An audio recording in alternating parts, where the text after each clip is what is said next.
Nakatutok din si Rida Reyes sa panig ng prosecution. Rida, ano nang inaasahan natin sa preliminary investigation na mangyayari ngayong hapon?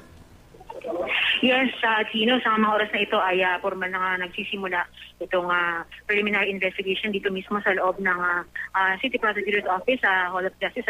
At kanina ay unti-unti nga isa-isang naupo ang kabilang na yung 16 na witnesses na ipinatawag ng City Prosecutor para dumalo dito para magbigay na kanilang mga clarificatory statements tungkol sa kanilang nasaktihan o partisipasyon tungkol doon sa murder nitong si Jennifer Laude. Kanina, ang mga nakita, kapansin-pansin na wala tayong visual dito kay dun sa suspect na si Private First Class Joseph Catemberton.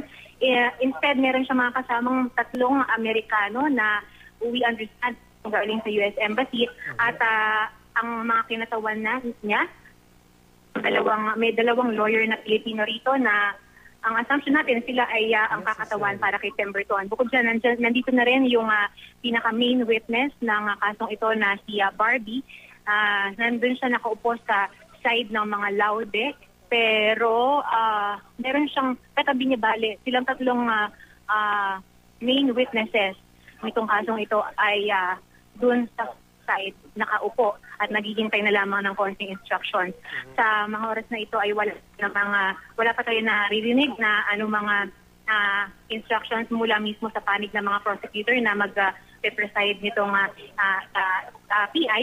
Pero sila ay mukhang anytime may ready na sila na mag-umpisa nito. Okay, maraming salamat, Rida Reyes.